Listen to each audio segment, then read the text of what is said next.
Our story today is called The Last Leaf. It was written by O. Henry. Here is Barbara Klein with the story. Many artists lived in the Greenwich Village area of New York.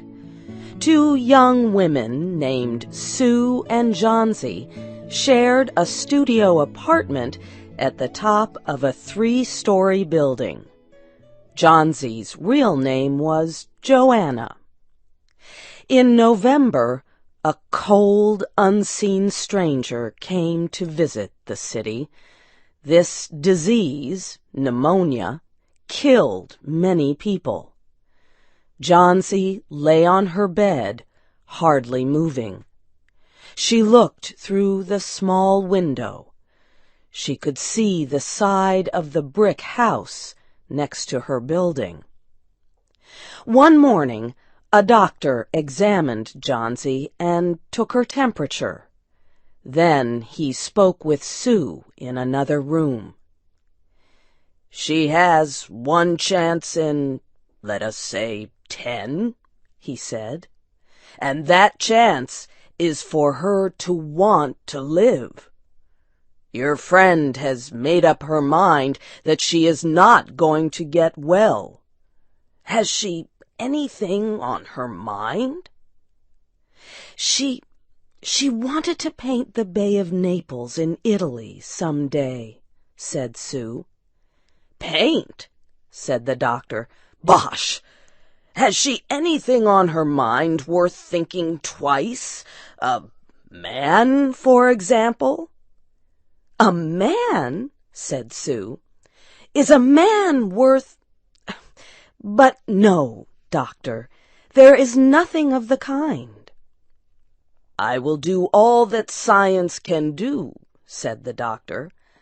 "But whenever my patient begins to count the carriages at her funeral, I take away 50% from the curative power of medicines." After the doctor had gone, Sue went into the workroom and cried. Then she went to Johnsy's room with her drawing board, whistling ragtime. Johnsy lay with her face toward the window. Sue stopped whistling, thinking she was asleep. She began making a pen and ink drawing for a story in a magazine. Young artists must work their way to art by making pictures for magazine stories. Sue heard a low sound, several times repeated. She went quickly to the bedside. Johnsy's eyes were open wide. She was looking out the window and counting backward. 12, she said, and a little later, 11, and then 10, and 9, and then 8 and 7, almost together. Sue looked out the window. What was there to count? There was only an empty yard and the blank side of the house 7 meters away. An old ivy vine, going bad at the roots, climbed halfway up the wall. The cold breath of autumn had stricken leaves from the plant until its branches, almost bare, hung on the bricks. "What is it, dear?" asked Sue. 6, said Johnsy quietly. "They're falling faster now. 3 days ago there were almost 100. It made my head hurt to count them. But now it's easy. There goes another one. There are only 5 left now." "5 what, dear?" asked Sue. "Leaves on the plant. When the last one falls, I must go too. I've known that for 3 days. Didn't the doctor tell you?" "Oh, I never heard of such a thing," said Sue. "What have old ivy leaves to do with your getting well? And you used to love that vine. Don't be silly. Why, the doctor told me this morning that your chances for getting well real soon were, let's see exactly what he said. He said the chances were 10 to 1. Try to eat some soup now, and let me go back to my drawing so I can sell it to the magazine and buy food and wine for us. You needn't get any more wine, said Johnsy, keeping her eyes fixed out the window. There goes another one. No, I don't want any soup. That leaves just 4. I want to see the last one fall before it gets dark. Then I'll go too. Johnsy, dear, said Sue, will you promise me to keep your eyes closed and not look out the window until I'm done working? I must hand those drawings in by tomorrow. Tell me as soon as you have finished, said Johnsy, closing her eyes and lying white and still as a fallen statue. I want to see the last one fall. I'm tired of waiting. I'm tired of thinking. I want to turn loose my hold on everything and go sailing down, down, just like one of those poor, tired leaves. Try to sleep, said Sue. I must call Mr. Behrman up to be my model for my drawing of an old miner. Don't try to move until I come back. Old Behrman was a painter who lived on the ground floor of the apartment building. Behrman was a failure in art. For years he had always been planning to paint a work of art, but had never yet begun it. He earned a little money by serving as a model to artists who could not pay for a professional model.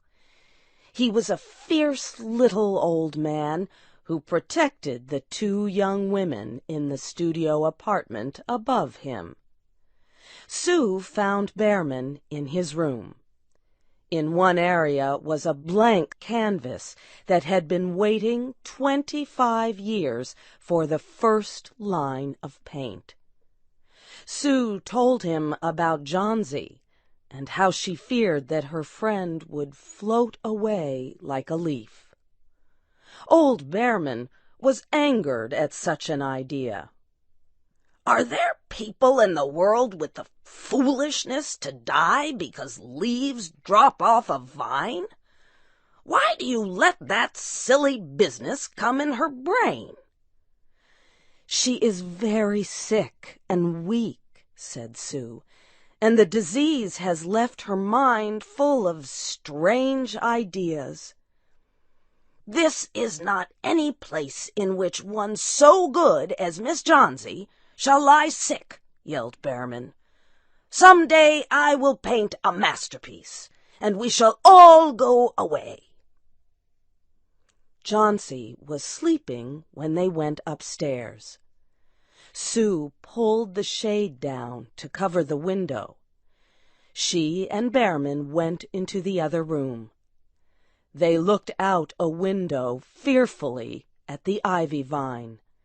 Then they looked at each other without speaking. A cold rain was falling, mixed with snow. Behrman sat and posed as the miner. The next morning, Sue awoke after an hour's sleep. She found Johnsy with wide-open eyes staring at the covered window. "Pull up the shade. I want to see," she ordered quietly. Sue obeyed. After the beating rain and fierce wind that blew through the night, there yet stood against the wall one ivy leaf. It was the last one on the vine. It was still dark green at the center, but its edges were colored with the yellow. It hung bravely from the branch about 7 meters above the ground. "It is the last one," said Jauncey. "I thought it would surely fall during the night.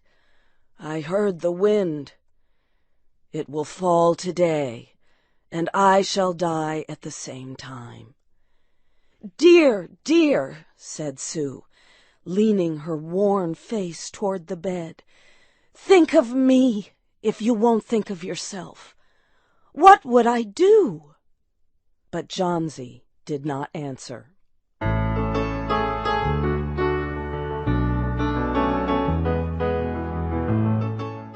The next morning, when it was light, Jauncey demanded that the window shade be raised. The ivy leaf was still there. Jauncey lay for a long time looking at it. And then she called to Sue, who was preparing chicken soup. "I've been a bad girl," said Jauncey. "Something has made that last leaf stay there to show me how bad I was. It is wrong to want to die. You may bring me a little soup now."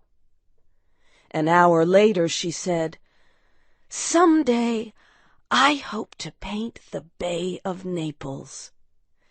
Later in the day the doctor came, and Sue talked to him in the hallway.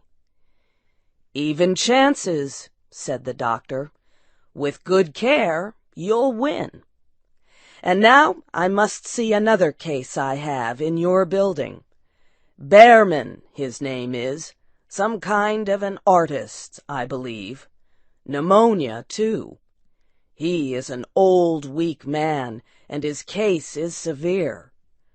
There's no hope for him, but he goes to the hospital today to ease his pain." The next day the doctor said to Sue, "She's out of danger. You won. Nutrition and care now. That's all." Later that day, Sue came to the bed where Jauncey lay and put one arm around her. "I have something to tell you, White Mouse," she said. "Mr. Behrman died of pneumonia today in the hospital. He was sick only 2 days. They found him the morning of the first day in his room downstairs, helpless with pain. His shoes and clothing were completely wet and icy cold. They could not imagine where he had been on such a terrible night. And then they found a lantern, still lighted, and they found a ladder that had been moved from its place, and art supplies, and a painting board with green and yellow colors mixed on it. And look out the window, dear, at the last ivy leaf on the wall. Didn't you wonder why it never moved when the wind blew? Oh, darling, it is Behrman's masterpiece. He painted it there the night that the last leaf fell." You have heard the story The Last Leaf by O. Henry. Your storyteller was Barbara Klein. This story was adapted by Shelley Gullist and produced by Luan Davis. I'm Faith Lapidus.